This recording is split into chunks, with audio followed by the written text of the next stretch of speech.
नमस्कार दोस्तों, राजस्थान इंस्टीट्यूट पर आप सभी का बहुत बहुत स्वागत है। तो दोस्तों, स्थिर वैद्युतिकी जो अपना चैप्टर चल रहा है इलेक्ट्रिक फील्ड, उसको अपन आगे कंटिन्यू करते हैं। तो आज मैं स्टार्ट कर रहा हूँ चालक गोला जो कि ठोस हो या खोखला, यानी सॉलिड हो या कैसा हो, होलो हो, दोनों ही कंडीशन में स्फेयर की बात कर रहा हूँ, जो कि सॉलिड भी हो सकता है और कैसा हो सकता है, साथ ही साथ खोखला भी हो सकता है, यानी होलो भी हो सकता है। उसके लिए मैं इलेक्ट्रिक फील्ड्स के मान बात करूंगा और साथ ही साथ कुचालक, खोखला, गोला, उसके लिए भी बात करूंगा कि इन जो तीनों ही प्रकार के जो गोले हैं, स्फेयर है, इन तीनों प्रकार के स्फेयर के लिए जो इलेक्ट्रिक फील्ड की वैल्यू होती है वह कितनी होती है, वो मैंने पिछली क्लास में आपको नहीं बताई थी। तो यहाँ पे मैं आपको बता देता हूँ। अब शुरू करते हैं तो आज की क्लास को दोस्तों। चलिए दोस्तों, फर्स्ट ऑफ ऑल मैं यहाँ पे पहला नंबर यहाँ पे डालूंगा। स्ट्रक्चर जो मैं आपको बोर्ड पे बना रहा हूँ उससे आप समझने का प्रयास करना कि ये है हमारा केंद्र बिंदु गोले का और ये है हमारे गोले की त्रिज्या जो कि है कैपिटल आर। ओके, अब हमारा जो घनावेशित एकांक घनावेश है, वह एकांक घनावेश इस गोले के अंदर उपस्थित है। कहाँ पे उपस्थित है? गोले के अंदर उपस्थित है। क्या है? एकांक घनावेश है। और ये जो एकांक घनावेश है यह कहाँ उपस्थित है? गोले के अंदर उपस्थित है। तो यानी इसकी केंद्र से कितनी दूरी हो जाएगी? स्मॉल आर हो जाएगी। तो जो पहली कंडीशन आती है वो क्या आती है? वो आती है कि हमारा जो कैपिटल आर है वो बड़ा है किससे? स्मॉल आर से। तो ऐसी कंडीशन के लिए जो हमारा इलेक्ट्रिक फील्ड की वैल्यू होगी वो कितनी होगी?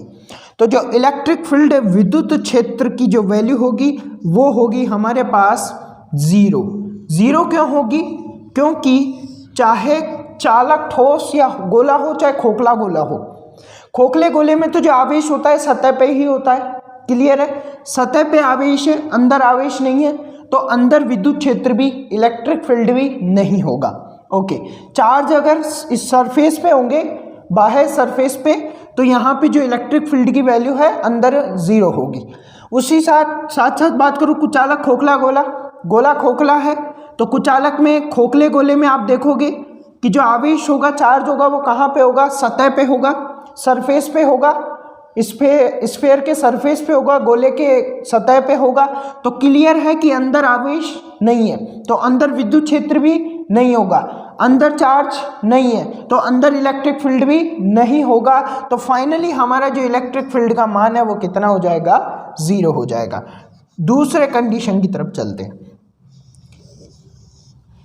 इस गोले में हमारी जो ये है कैपिटल आर, और इस बार जो एकांक घनावेश है, जो परीक्षण आवेश भी, ध्यान रखना इसे हम परीक्षण आवेश भी कहते हैं। परीक्षण आवेश भी हम इसे कहते हैं।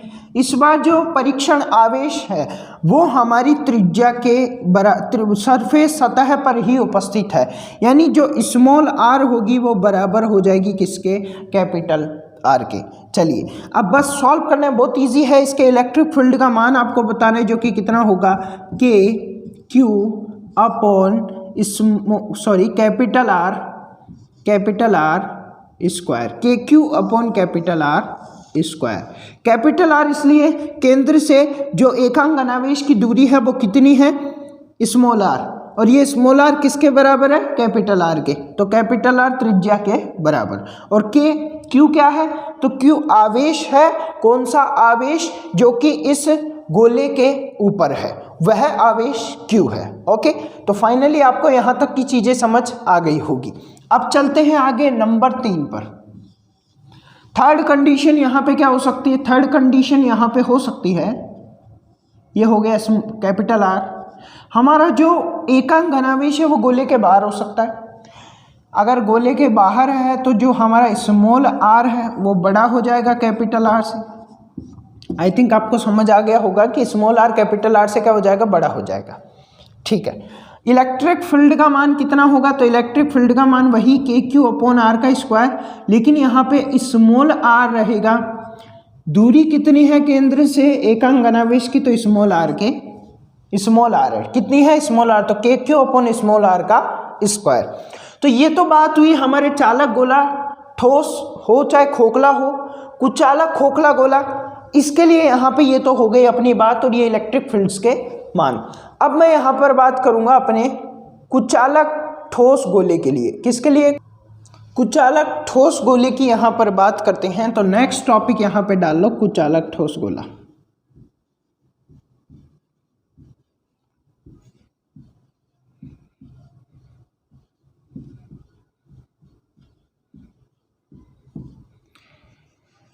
कुचालक के अंदर जब हम चार्ज आवेश देते हैं तो वो कहाँ पे स्थित होता है? जहाँ पे हम देंगे वहीं पे स्थित हो जाएगा। चालक के अंदर तो क्या होता है, जैसे गोला है तो उसके अंदर आवेश देंगे तो वो सतह पे आएगा, चाहे ठोस हो चाहे खोखला हो। लेकिन अगर कुचालक की बात की जाए, जैसे खोखला कुचालक के लिए तो सतह पे रहने, भाई जो खोखला है उसके तो सतह पे रहेगा आवेश, लेकिन जो ठोस है और कुचालक है तो उसमें आवेश अगर आपने अंदर दिया है तो वो अंदर ही रहेगा। तो ये है हमारे पास गोला, हमने आवेश दिया है, चूंकि ये कुचालक है तो आवेश जो चार्ज है वो कहाँ पे होगा? इसके अंदर होगा। ओके, अब इसके लिए हम बात करेंगे भिन्न भिन्न बिंदुओं पर जो इलेक्ट्रिक फील्ड विद्युत क्षेत्र का मान होगा वह कितना होगा। ये इसका केंद्र है और केंद्र से इसकी दूरी की अगर मैं बात करूं त्रिज्या की, तो ये कैपिटल आर इसकी त्रिज्या होगी। पहले नंबर पे जो मैं यहाँ पे पॉइंट ले रहा हूँ वो ले रहा हूँ इस गोले के बाहर यहाँ पर, यानी हमारा जो स्मॉल आर है वो बड़ा है कैपिटल आर से। इसके लिए मैं यहाँ पे बात करूँगा विद्युत क्षेत्र की, तो वही मान यहाँ पे रहने वाला है। चूंकि इसे हम एक बिंदुवत आवेश क्यू आवेश मान सकते हैं, इसको हम क्यू आवेश मानते हैं पूरे गोले को। तो गोले के बाहर स्थित आवेश के लिए विद्युत क्षेत्र इलेक्ट्रिक फील्ड का मान कितना हो जाएगा? तो इलेक्ट्रिक फील्ड का मान हो जाएगा के क्यू अपॉन स्मॉल आर का स्क्वायर। ओके, नंबर 2 कंडीशन की तरफ चलते हैं। नंबर 2 कंडीशन क्या हो सकती है? यहाँ पे हो सकता है कि हमारे इस गोले में जो आवेश है, इस गोले जो एकांक घनावेश है वह इस गोले की सतह पर ही उपस्थित हो। कैपिटल आर और स्मॉल आर दोनों बराबर हो जाते हैं, तब यहाँ पे जो हमारा इलेक्ट्रिक फील्ड का मान होगा वो के क्यू अपॉन कैपिटल आर का स्क्वायर हो जाएगा। ये किस आधार पे है? ये हमारे इस आधार पे है कि स्मॉल आर कैपिटल आर के बराबर है, तो हम स्मॉल आर को कैपिटल आर लिख सकते हैं, तो इसीलिए हमने यहाँ पे कैपिटल आर लिखा। अब हम इसे एक क्यू आवेश मान सकते हैं कि क्यू आवेश की सतह पर एकांक घनावेश है, क्यू आवेश के बिल्कुल पास एकांक घनावेश उपस्थित है स्पर्श करता हुआ, तो उस पर विद्युत क्षेत्र का मान निकालना है। तो इसे क्यू आवेश मान ले तो निकाल सकते हैं। और यहाँ पर भी हमने यही किया था। कहाँ पे? इसके लिए, जैसा कि मैं आपको बताऊँ, इसके लिए इसकी सतह पे आवेश है तो इस गोले पर जो सतह पे आवेश है इसको क्यू आवेश मान लें, तो इसके स्पर्श करता हुआ एकांक घनावेश पर विद्युत क्षेत्र कितना होगा? तो के क्यू अपॉन स्मॉल आर का स्क्वायर। चूंकि दूरी हम केंद्र से लेंगे, क्योंकि अंदर का क्षेत्र भी तो है अभी गोले में, भाई गोले के ऊपर है आवेश तो अंदर का क्षेत्र भी तो काम आ रहा है ना, तो इसीलिए। ठीक है, यहाँ तक कि आई थिंक आपको समझ आ गई होगी सभी चीज़। नंबर 3 फाइनल कंडीशन वो है, यदि आपको मैं बता दूं कि जो हमारा खोखला गोला होता है, चाहे खोखला हो, चाहे कुचालक हो, चाहे चालक हो, चाहे ठोस हो, खोखला है और चालक ठोस है तो उसमें अंदर तो जो विद्युत क्षेत्र का मान होता है वो 0 होता है, लेकिन कुचालक में अंदर विद्युत क्षेत्र का मान 0 नहीं होता है। क्यों नहीं होता है? क्योंकि अंदर आवेश है, अंदर आवेश है तो अंदर विद्युत क्षेत्र भी होगा। ठीक है, तो इसकी जो त्रिज्या है वो कैपिटल आर और हमारा कोई स्मॉल आर, यानी अंदर ही कोई आवेश एकांक घनावेश उपस्थित है, तो जो कैपिटल आर है वो बड़ा हो जाएगा स्मॉल आर से। तो इसके लिए विद्युत क्षेत्र का मान कितना हो जाएगा? विद्युत क्षेत्र E बराबर हमारे पास रो रो आर अपॉन 2 एप्सिलॉन नॉट होगा। अब ये रो क्या है, रो क्या है, जो रो होता है वह यहाँ पे आयतन आवेश घनत्व है, यानी वॉल्यूम चार्ज डेंसिटी। क्या? आयतन आवेश घनत्व।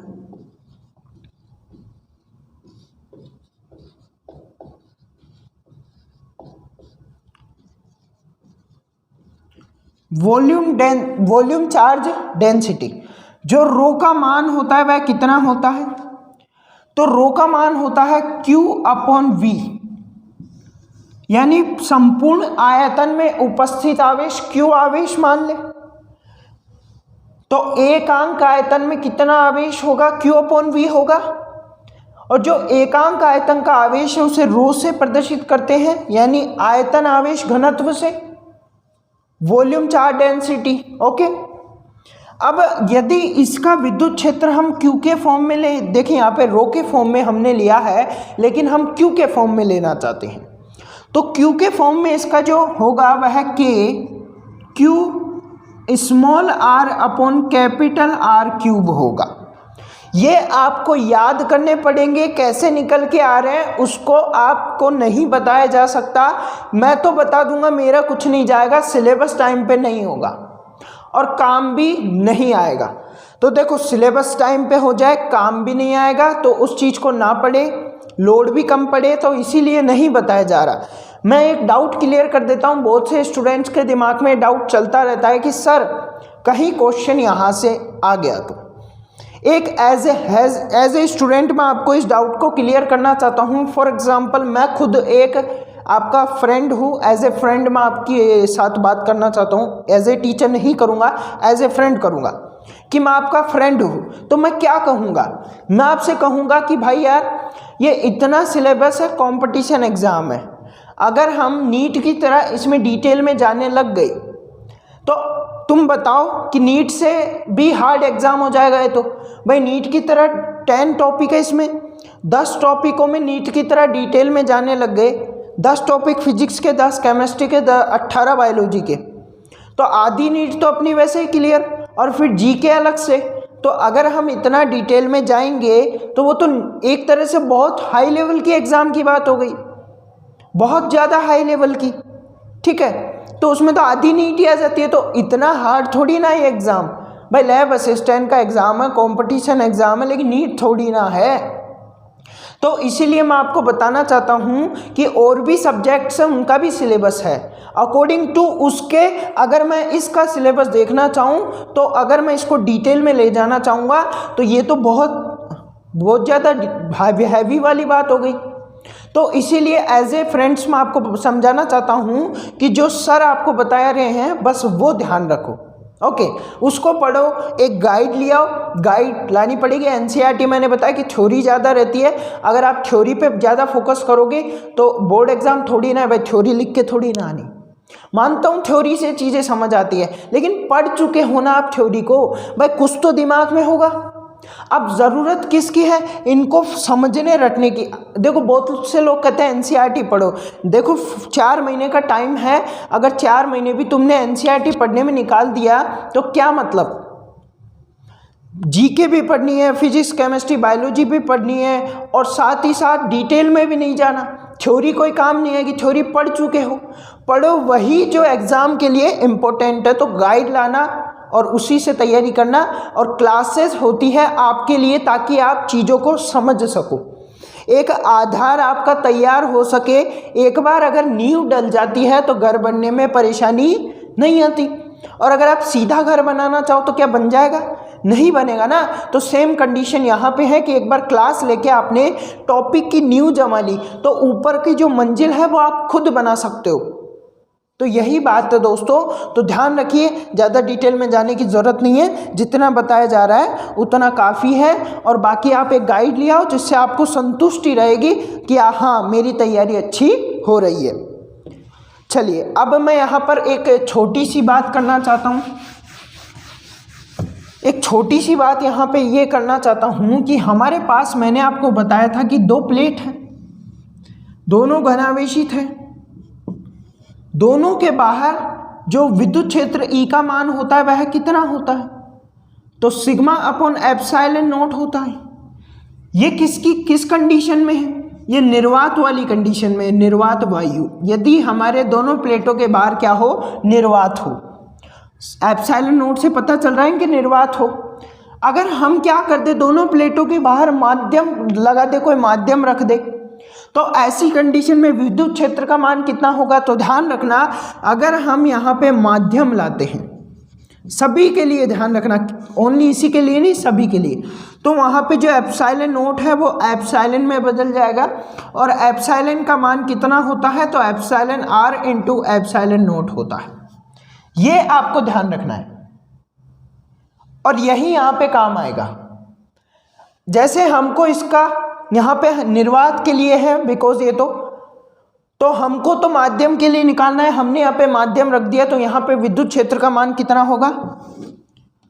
तो E बराबर सिग्मा अपॉन एप्सिलॉन रखेंगे क्योंकि माध्यम के लिए है, और एप्सिलॉन का मान आप यहाँ पे रख सकते हो कि E बराबर sigma upon epsilon R into epsilon naught. तो आई थिंक आप ये चीज़ समझ गए होंगे। अब मैं एक छोटी सी बात और करूँगा कि कोई गोला है हमारे पास, जैसे आपने देखा होगा इसके लिए कि यहाँ पे मैंने कोई माध्यम ले लिया है, इसके लिए विद्युत क्षेत्र का मान कितना है? तीसरे नंबर के लिए विद्युत क्षेत्र E का मान रो आर अपॉन 2 एप्सिलॉन नॉट। मैंने क्या ले लिया? ये तो है निर्वात के लिए, और मैंने क्या ले लिया है? E माध्यम। तो माध्यम के लिए क्या होगा? माध्यम के लिए जो होगा वह rho R upon 2 epsilon naught की जगह एप्सिलॉन आ जाएगा, और इसे आप आगे rho R upon 2 epsilon R into epsilon naught भी कह सकते हो। तो आई थिंक आपको ये चीज़ समझ आ गई होगी। अब एक चीज़ और देखना कि ई एम कह देता हूँ, माध्यम लिखने में एम लिख दे रहा हूँ, ठीक है। तो ई एम बराबर क्या हो जाएगा? तो rho R 2 epsilon naught, rho R upon 2 epsilon naught, इसे हम एप्सिलॉन ई निर्वात कह रहे हैं। तो यहाँ से अगर मैं इसको उठा लेता हूँ, इसको, तो क्या ये ई निर्वात है कि नहीं? ई नॉट अपॉन ई आर। तो ये भी एक नया फॉर्मूला आप ध्यान रखना, ओके। तो ऐसे कुछ छोटे मोटे फॉर्मूले अपने को खुद को भी क्रिएट करने होते हैं, तो मैंने करवाया है ताकि आप चीज़ों को समझ सको कि कैसे हम 1 से 2 या 3 फॉर्मूले क्रिएट कर सकते हैं। क्योंकि अगर आप इस चीज़ को सीख गए, क्वेश्चन में देखो एग्जामिनर तो यही कोशिश करेगा कि आप क्वेश्चन ना कर पाओ, तो वो तो भाई उसका उद्देश्य तो ये है ना कि वो पेपर कितना हार्ड करे जिससे जो है मेरा काम हो सके, मतलब सही स्टूडेंट मैं छांट सकूँ। अगर वो इजी पेपर दे दे तो सब कर आएंगे, तो क्या सबको जॉब पे थोड़ी ना रख लेंगे? जो IQ जिसका अच्छा होगा उसी को तो रखेंगे ना जॉब पे, ठीक है। तो बात ऐसी है, एग्जामिनर क्या करता है कि कुछ क्वेश्चंस ऐसे देते हैं जिसमें अपने को फॉर्मूले स्वयं क्रिएट करने होते हैं, और वो फॉर्मूले किससे क्रिएट होते हैं? जो हमको आते हैं। फॉर एग्जांपल आपको ये आता था, लेकिन ये मैं बता के नहीं गया, और जो क्वेश्चन आपको दे दिया वो इससे सॉल्व होगा, तो अब क्या आप बैठे रहोगे या उस क्वेश्चन को छोड़ दोगे? नहीं छोड़ोगे ना। तो यहाँ पे आपको ध्यान रखना है कि ऐसी कंडीशन में हमको इस तरह के फॉर्मूले बनाने की भी कोशिश करनी है। अगर हमको लगे कि हाँ यार कोई फॉर्मूला लग ही नहीं रहा है, मैंने सभी तरह से चेक कर लिया है, तो क्या करें? आप नए नए फॉर्मूले बनाने की कोशिश करें, तो आप आसानी से क्या कर सकते हैं? सॉल्व कर सकते हैं। तो एक बार स्क्रीनशॉट आप लेना चाहे तो ले सकते हैं। अब मैं बात करता हूँ नेक्स्ट, भिन्न भिन्न प्रकार के वस्तुओं के लिए जो विद्युत क्षेत्र का मान मैंने आपको निकलवाया था उसकी संपूर्ण डिटेल, मतलब जो है यहाँ पे फर्स्ट ऑफ ऑल मैं बात करूँगा बिंदु आवेश के लिए, कि जो बिंदु आवेश था, बिंदु आवेश के लिए विद्युत क्षेत्र E का मान कितना था? तो विद्युत क्षेत्र E का मान KQ/R का स्क्वायर था, ओके। और इसका ग्राफ कैसा था? तो ग्राफ भी यहाँ पे ध्यान रखना कि यहाँ पे R आएगा, यहाँ पे विद्युत क्षेत्र E आएगा, ओके। जो ग्राफ था वो कुछ ऐसा था। नंबर 2 पे मैंने आपसे बात करी एक लंबे तार के लिए, तो तार की अगर मैं बात करूं तो तार के लिए जो विद्युत क्षेत्र E का मान है वह है 2k लैम्बडा अपॉन r। और यहाँ पे जो ग्राफ होगा वो कैसा होगा, तो यहाँ पे ये है r और ये है हमारे पास विद्युत क्षेत्र E। ये ऐसा ही ग्राफ हमने देखा था। थर्ड नंबर पे चलते हैं। तो हम बात करेंगे शीट के लिए। शीट कह सकते हो आप, सतह कह सकते हो। तो इसके लिए अगर मैं बात करूं तो हमने विद्युत क्षेत्र E का मान कितना निकाला था, तो हमने निकाला था सिग्मा अपॉन 2 एप्सिलॉन नॉट। और इसका ग्राफ कैसा था, तो इसका भी ग्राफ हमने देखा था, इसका भी ग्राफ हमने यहाँ पे देखा था। इस तरह का ग्राफ इसमें था कि जैसे जैसे दूरी बढ़ती जाएगी और जैसे जैसे दूरी ऐसा नहीं था, जैसे जैसे दूरी बढ़ती जाएगी हमारे विद्युत क्षेत्र E के मान में कोई भी परिवर्तन नहीं होगा। दूरी चाहे कितनी भी बढ़ो कितनी भी घटो, विद्युत क्षेत्र E नियत रहेगा। क्यों रहेगा, क्योंकि फॉर्मूले में R कहीं आ ही नहीं रहा, यानी इस सतह शीट के लिए जो विद्युत क्षेत्र का मान है वो दूरी पर निर्भर ही नहीं करता। चूंकि दूरी पर निर्भर नहीं करता तो दूरी चाहे घटो चाहे बढ़ो हमारा विद्युत क्षेत्र निश्चित रहेगा। ठीक है, तीनों कंप्लीट है। नंबर 4 की तरफ चलते हैं। प्लेट के लिए बात करूंगा जो कि बीच में से मोटी होती है, अनेक शीटों से मिलकर बनी होती है। उसके लिए विद्युत क्षेत्र E का मान हमारे पास सिग्मा अपॉन एप्सिलॉन नॉट, और इसके लिए भी जो ग्राफ था वो इसी तरह का था, सेम। ओके, यहाँ पे R था और यहाँ पे विद्युत क्षेत्र E था। ठीक है, तो आई थिंक आपको ये चारों समझ आ गए होंगे, मैंने पढ़ा चुका हूँ, नहीं देखा हो तो देख लेना। अब 5वें नंबर पे चलते हैं। चालक गोले, ठोस हो चाहे खोखला हो, और खोखला को चालक गोला। तो गोले के लिए बात करूंगा। अब गोला कौन सा, तो गोला हो सकता है, ठोस भी हो सकता है और खोखला भी हो सकता है।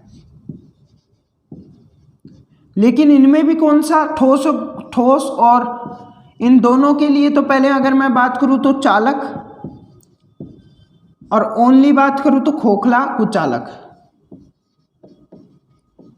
इसके लिए अपन ने विद्युत क्षेत्र की बात करी तो फर्स्ट ऑफ ऑल यदि हमारा स्मॉल r क्या हो, छोटा हो कैपिटल R से, तो E का मान 0, मैंने बताया था कि अंदर चार्ज नहीं होता, अंदर आवेश नहीं होता, विद्युत क्षेत्र 0 रहेगा। 2 नंबर पे हमारा स्मॉल r कैपिटल R के बराबर है, तो विद्युत क्षेत्र E बराबर KQ अपॉन कैपिटल R का स्क्वायर। और नंबर 3 पे यदि हमारा स्मॉल r बड़ा है कैपिटल R से, तो विद्युत क्षेत्र E बराबर KQ अपॉन स्मॉल r का स्क्वायर। तीनों कंप्लीट है। अब इसको आगे मिटा के और इसी की बात करूंगा जो मैं मिटा रहा हूं कि कुचालक ठोस गोले के लिए, क्या कुचालक ठोस गोले के लिए अब मैं बात करूंगा 6ठे नंबर पे।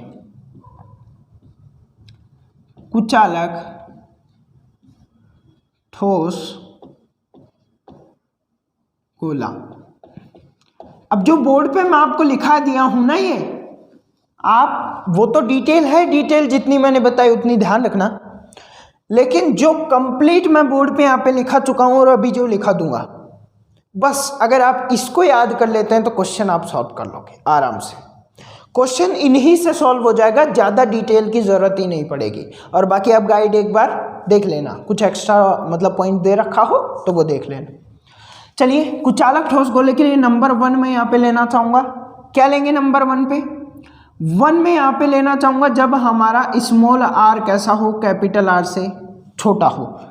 तो 0 तो होगा नहीं अंदर, क्योंकि कुचालक ठोस है, आवेश होगा अंदर।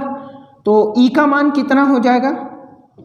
मैंने आपको बताया था कि यहाँ पे E का मान जो रहेगा वह rho r upon 2 epsilon naught रहेगा।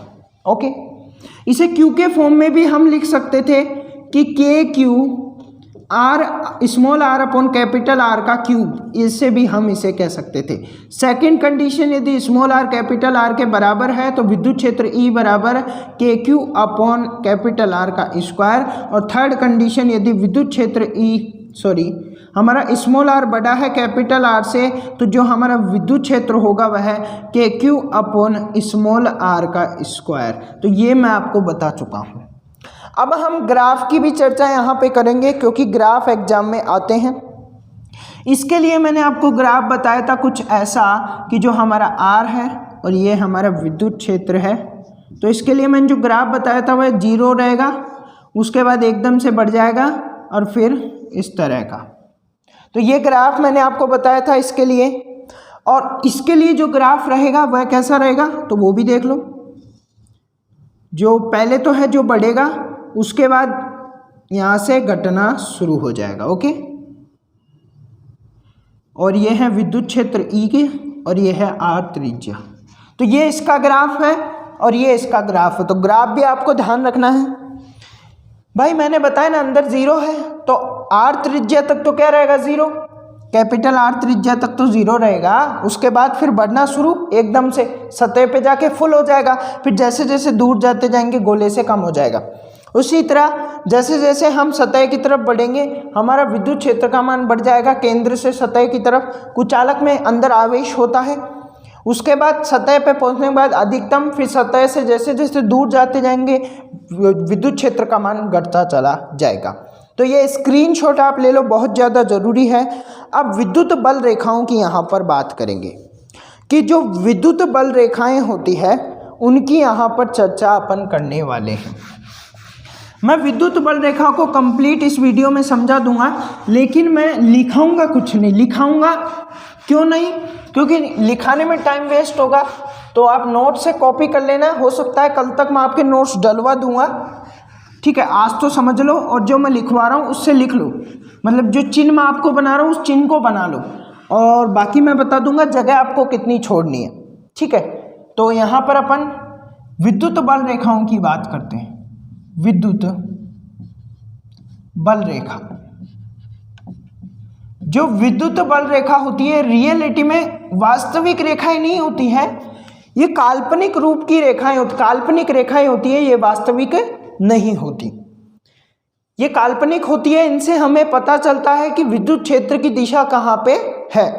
तो फर्स्ट पॉइंट यहाँ पे लिखना कि ये रेखाएं कैसी होती है, इसको इंग्लिश में बोलते हैं इलेक्ट्रिक फील्ड लाइन। ठीक है, विद्युत क्षेत्र रेखाएं आप कह सकते हो, क्षेत्र यहाँ पे लिख रहे हैं ना, बल तो नहीं कहेंगे, क्षेत्र, विद्युत क्षेत्र रेखाएं, तो इलेक्ट्रिक फील्ड लाइन इंग्लिश में। ओके, अब यहाँ पे फर्स्ट पॉइंट लिखना कि ये कैसी है, ये काल्पनिक होती है। ये कैसी होती है, काल्पनिक होती है, रियलिटी में नहीं होती है। और इसका उपयोग क्या है, तो विद्युत क्षेत्र की दिशा ज्ञात करने के लिए। किसके लिए, विद्युत क्षेत्र की दिशा का ज्ञान के लिए कि विद्युत क्षेत्र की दिशा कहाँ पे है, विद्युत क्षेत्र की जो दिशा है वो किस तरफ है।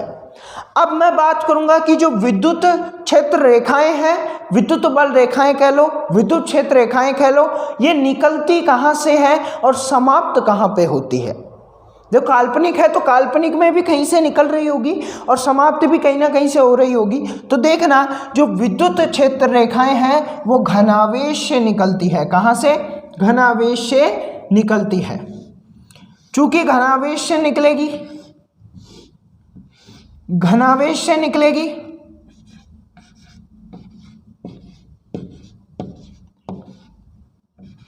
और ऋणावेश में प्रवेश करती है। किसमें, ऋणावेश में क्या करती है, प्रवेश करती है।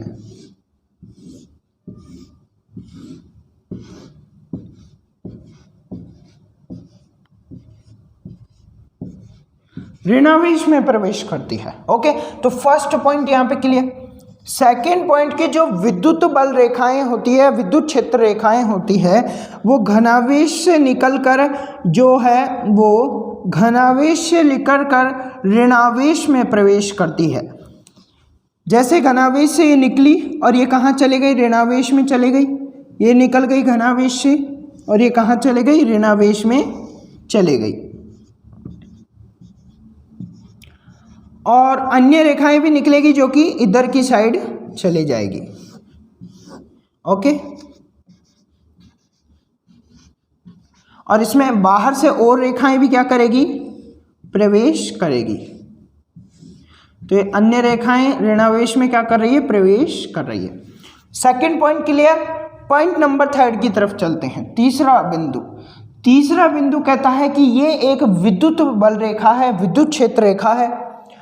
ये जो रेखा है, यदि मैं इसके किसी एक बिंदु, जैसे इस बिंदु पर मैं स्पर्श रेखा खींचता हूं, तो यह स्पर्श रेखा इस बिंदु की जो विद्युत क्षेत्र की दिशा है, यानी इस विद्युत बल रेखा के इस बिंदु की जो विद्युत क्षेत्र की दिशा है, इस बिंदु की जो दिशा है, किसके, विद्युत क्षेत्र की दिशा, वो कहाँ पे है वो बताता है। कौन बताता है, ये स्पर्श रेखा बताती है।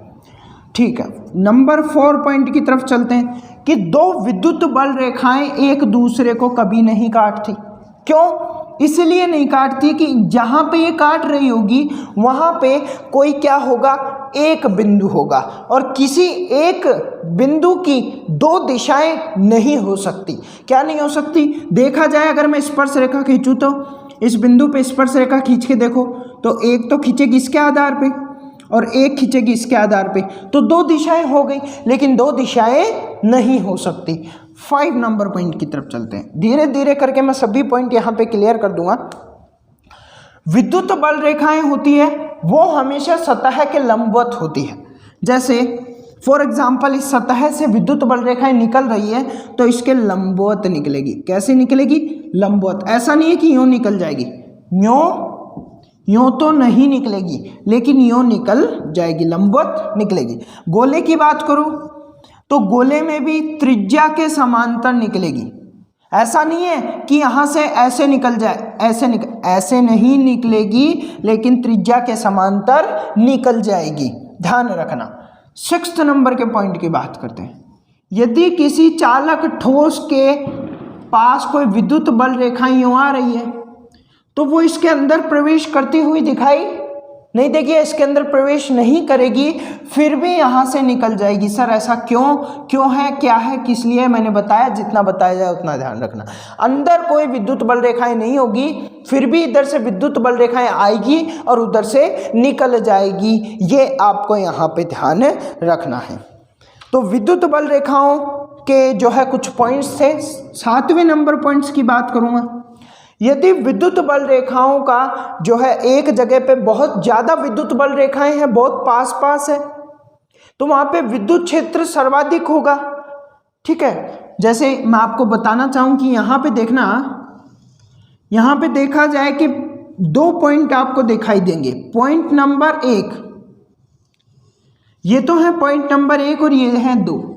पॉइंट नंबर 1 पर विद्युत बल रेखाएं दूर दूर है, घनत्व कम है इनका, लेकिन यहाँ पे ज़्यादा है। तो यहाँ पे ज़्यादा है तो विद्युत क्षेत्र का मान कहाँ पे ज़्यादा होगा? दूसरे पॉइंट पर विद्युत क्षेत्र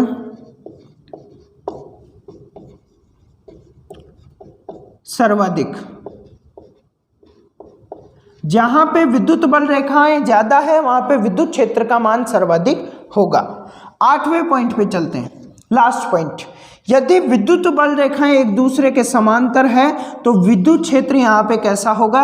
नियत होगा। यानी विद्युत बल रेखाएं कैसी है? समान दूरी पर स्थित है। ऐसा नहीं है कि एक तो जा रही है यूं, एक चले गई यूं, दूसरी ऐसे चले गई, तीसरी और भी दूर चले गई, ऐसा नहीं। ये सभी कैसी है?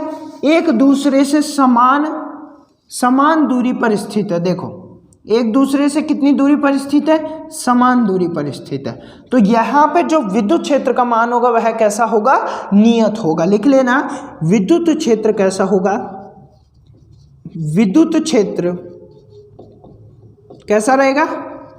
कांस्टेंट रहेगा, नियत रहेगा। ये आपको यहाँ पे समझना है। तो स्क्रीनशॉट आप ले लीजिए, थ्योरी जो है आपको नोट्स में मिल जाएगी, वहाँ से लिख लेना।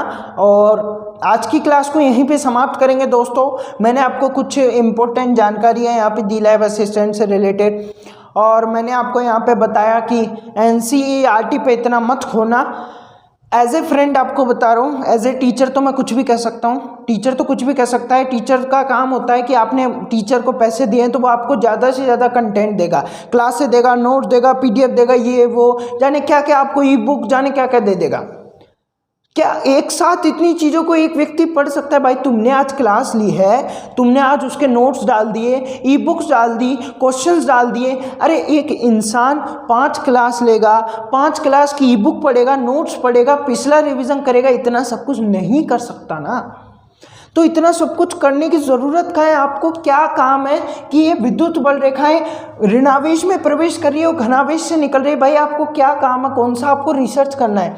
आपको जॉब लगनी है, आपकी जॉब लग जाए, आपको क्या काम, आपको क्या पड़ी कि इसमें प्रवेश कर रहा है और इसमें निकल रहा है? अगर आपको रिसर्च करना हो, अगर आपको कुछ और करना हो तो वो बात अलग है, लेकिन यहाँ पे आपका उद्देश्य क्या है? आपका उद्देश्य है जॉब लगना, और जॉब लगने के लिए इतनी जानकारी काफ़ी है, बाकी आप गाइड से ले लीजिए। और मैं उतनी ही कंटेंट देता हूँ जितने से जो है स्टूडेंट तैयारी कर सके।